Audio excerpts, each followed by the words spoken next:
আসসালামু আলাইকুম। এখন শুনবেন সংবাদ শিরোনাম। উৎসবমুখর পরিবেশে সবাইকে কেন্দ্রে গিয়ে ভোট দেওয়ার আহ্বান প্রধান উপদেষ্টার। ফলাফল যাই হোক মেনে নেওয়ার আহ্বান। ভোটের জন্য প্রস্তুত দেশ। কাল কেন্দ্রে কেন্দ্রে পাঠানো হবে সরঞ্জাম। বৃহস্পতিবার রাতেই পাওয়া যাবে বেশিরভাগ ফল, জানালো ইসি। নেত্রকোনায় 4টি ভোট কেন্দ্র পোড়ানোর চেষ্টা দুর্বৃত্তদের। বগুড়ায় বিএনপি নেতার চোখ উপড়ে ফেলার অভিযোগ জামায়াতের বিরুদ্ধে। ভালো ভোট উপহারের প্রতিশ্রুতি আইজিপি। ভোটের ছুটিতে ঢাকা ছাড়ার হিড়িক। মহাসড়কে দিনভর যানবাহনের চাপ। প্রচার শেষে নির্বাচনী কৌশল সাজাতে ব্যস্ত বিভিন্ন দলের প্রার্থীরা। বিদায়ের আগেই অন্তর্বর্তী সরকারের উপদেষ্টা স্ত্রী ও স্বামীর সম্পদের হিসাব প্রকাশ করল মন্ত্রিপরিষদ বিভাগ। ডক্টর ইউনূসের সম্পদ বেড়েছে 1.5 কোটি টাকার বেশি। এতক্ষণ শুনছিলেন সংবাদ শিরোনাম, এবার বিস্তারিত। সবাইকে উৎসবমুখর পরিবেশে ভোট কেন্দ্রে গিয়ে ভোটাধিকার প্রয়োগের আহ্বান জানিয়েছেন প্রধান উপদেষ্টা ডক্টর মোহাম্মদ ইউনূস। জানান, সরকার অবাধ, সুষ্ঠু, নিরপেক্ষ ও শান্তিপূর্ণ নির্বাচন আয়োজনে সর্বোচ্চ প্রস্তুতি গ্রহণ করেছে। প্রতিদ্বন্দ্বী দলগুলোকে কেন্দ্র দখল, প্রভাব বিস্তার বা উস্কানিমূলক কর্মকাণ্ড থেকে বিরত থাকার আহ্বান জানান ডক্টর ইউনূস। একই সাথে ভোটের ফল যাই হোক জাতির বৃহত্তর স্বার্থে মেনে নেয়ার আহ্বান জানিয়েছেন প্রধান উপদেষ্টা। আন্তরিক ধন্যবাদ জানাই দেশের সকল রাজনৈতিক দল। নির্বাচনের বাকি আর মাত্র একদিন। শেষ সময়ে এসে ত্রয়োদশ জাতীয় সংসদ নির্বাচন ও জুলাই জাতীয় সনদ বাস্তবায়ন এবং গণভোট বিষয়ে জাতির উদ্দেশ্যে ভাষণ দিলেন অন্তর্বর্তী সরকার প্রধান ডক্টর মোহাম্মদ ইউনূস। এ সময় তিনি নির্বাচন, প্রার্থী, তরুণ ভোটার সহ ক্ষমতা হস্তান্তর নিয়ে কথা বলেন। আমরা একটি আশাব্যঞ্জক পরিবেশে নির্বাচন অনুষ্ঠানের দ্বার প্রান্তে পৌঁছতে পেরেছি। এবার নির্বাচনে 51টি দল প্রতিদ্বন্দ্বিতা করছে, জানান প্রধান উপদেষ্টা। বলেন, এ যাবৎকালে যে কোনো নির্বাচনের মধ্যে সর্বাধিক সংখ্যক রাজনৈতিক দলের অংশগ্রহণ। ভোটের ফল যাই হোক ব্যক্তিগত বা দলীয় স্বার্থের ঊর্ধ্বে উঠে জাতির বৃহত্তর স্বার্থে তা মেনে নেয়ার আহ্বান জানান তিনি। ভোটাধিকার কারো দয়া নয়, এটা আমাদের সংবিধান প্রদত্ত মৌলিক অধিকার। এই অধিকার প্রয়োগের মাধ্যমেই আমরা ঠিক করি আমাদের ভবিষ্যৎ কোন পথে যাবে। আমি সকল প্রতিদ্বন্দ্বী প্রার্থীর প্রতি আন্তরিক আহ্বান জানাই, নির্বাচনের ফলাফল যাই হোক না কেন ব্যক্তিগত বা দলীয় স্বার্থের ঊর্ধ্বে উঠে জাতির বৃহত্তর স্বার্থকে প্রাধান্য দিন। ডক্টর ইউনূস বলেন, দীর্ঘ 17 বছর ধরে ভোটাধিকার থাকা সত্ত্বেও ভোট দিতে পারেনি তরুণ ও নারী ভোটাররা। জুলাই গণঅভ্যুত্থানের মাধ্যমে ইতিহাসের গতিপথ বদলানোর সেই দিনটি এসেছে। গণতন্ত্রের চর্চায় কোনো প্রাণ ঝরে যাওয়া কোনো সভ্য রাষ্ট্রের জন্যই গ্রহণযোগ্য নয়। আজ জুলাই গণঅভ্যুত্থানের মাধ্যমে ইতিহাসের গতিপথ বদলানোর সেই দিনটি এসেছে। ভাষণে অন্তর্বর্তী সরকার প্রধান গুজবে কান্না দেওয়ার পরামর্শ দেন।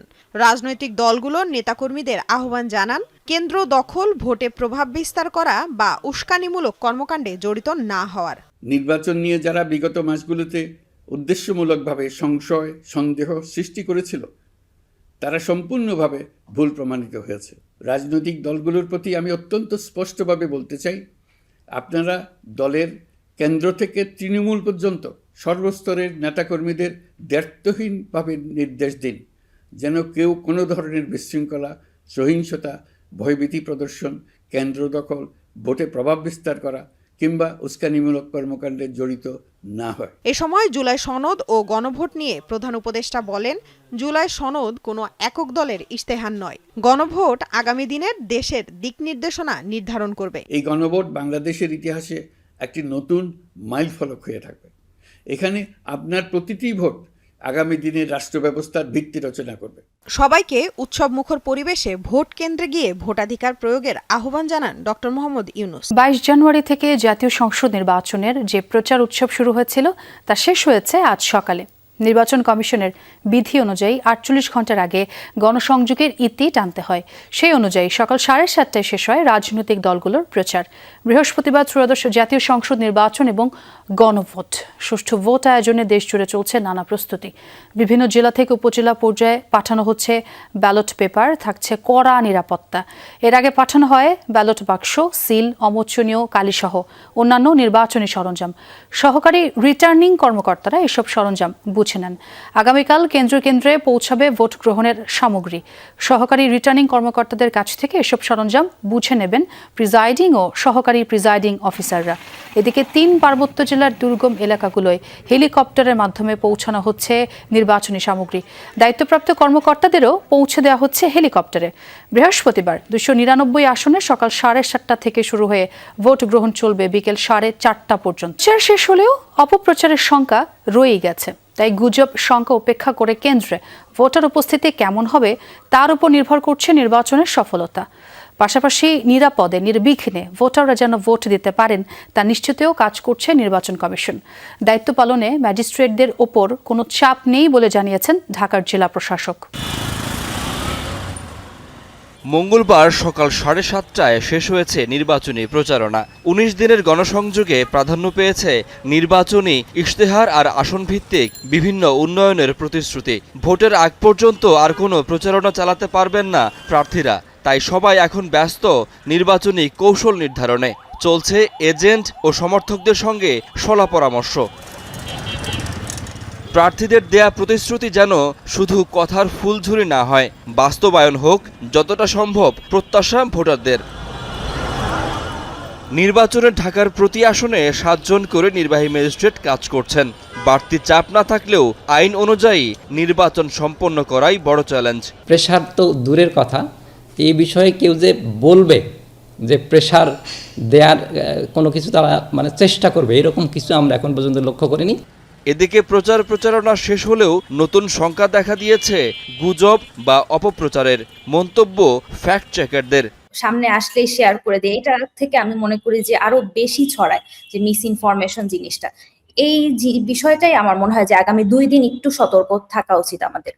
সব জল্পনা পেছনে ফেলে শান্তিপূর্ণ ও প্রতিযোগিতামূলক নির্বাচনের ব্যাপারে আশাবাদী ভোটাররা। সংসদীয় আসন ও গণভোটের ফলাফল একসাথে গণনা হবে জানিয়েছেন নির্বাচন কমিশনার আবুল ফজল মোহাম্মদ সানাউল্লাহ। বিকেলে এক ব্রিফিংয়ে এই কথা জানান তিনি। বলেন, প্রার্থীরা অনলাইনে প্রচারণা চালালে আচরণবিধি ভঙ্গ হবে না। বর্তমানে সুষ্ঠু নির্বাচনের সব লক্ষণই আছে। বিচ্ছিন্ন ঘটনা ঘটলেও প্রস্তুত থাকবে ইসি। এদিকে বিকেলে সিইসির সাথে সাক্ষাৎ করে বিএনপির একটি প্রতিনিধি দল নির্বাচনে নগদ টাকা ছড়ানো সহ কয়েকটি অভিযোগ জানায় তারা। জাতীয় সংসদ নির্বাচন এবং গণভোট অনুষ্ঠিত মঙ্গলবার বিকেলে ইসিতে নির্বাচনের শেষ মুহূর্তের প্রস্তুতি ও সার্বিক পরিস্থিতি নিয়ে ব্রিফ করেন কমিশনার আবুল ফজল মোহাম্মদ সানাউল্লাহ। বলেন, এবারের নির্বাচনে কাঙ্ক্ষিত পরিমাণে ভোটার টার্ন আউট হবে। জানান, পুলিশদের বডি অন ক্যামেরার ফিড এবার থাকছে ইসির কাছে। আনম্যান্ড এরিয়াল ভেহিকেল ব্যবহার করা হচ্ছে, ড্রোন ব্যবহার করা হচ্ছে, বডি অন ক্যামেরা ব্যবহার করা হচ্ছে। কেন্দ্রগুলোতে নজরদারি নিশ্চিত করার জন্য 90 ভাগের বেশি কেন্দ্রে প্রায় 100 ভাগের কাছাকাছি সিসিটিভি ক্যামেরা স্থাপন করা হয়েছে। ভোটের দিন কেন্দ্রের গোপন কক্ষে মোবাইল ফোন ব্যবহারে নিষেধাজ্ঞার বিষয়টি জানানো হয় ব্রিফিংয়ে। এছাড়া নির্ধারিত সময়ে বিকাল 4:30টার পর কেন্দ্রের চৌহদ্দিতে লোক থাকলে তাদের ভোটও নেওয়া হবে বলেও জানানো হয়। ভোট গণনা শেষ হওয়ার সাথে সাথেই প্রিজাইডিং অফিসার গণনা কার্যক্রম হাতে নেবেন। বাক্সগুলো অফলোড করার পরে সাদা ব্যালট তথা জাতীয় সংসদ নির্বাচনের ব্যালট আলাদা করা হবে, আর পিঙ্ক ব্যালট বা গোলাপি ব্যালট যেটা গণভোটের ব্যালট সেটাকে আলাদা করা হবে। গণনা কার্যক্রম একই সাথে শুরু হবে। পরে বিকেলে সিইসির সাথে সাক্ষাৎ করে বিএনপির একটি প্রতিনিধি দল কোনো দলের পক্ষে ভোটারদের নগদ টাকা দেওয়ার অভিযোগ জানায় দলটি। সাক্ষাৎ শেষে তারা বলেন, শুধু প্রিজাইডিং অফিসারের সামনে নয়, এজেন্টদের সামনে নিয়েও যেন ব্যালট বাক্স দেখানো হয়। 24-এর যে ছাত্র গণ অভ্যুত্থান এর মধ্য দিয়ে যে নির্বাচনটা আমরা অর্জন করেছি, এই নির্বাচনকে কেউ বাধাগ্রস্ত করার চেষ্টা করলে জনগণ সেটাকে প্রতিহত করবে ইনশাআল্লাহ।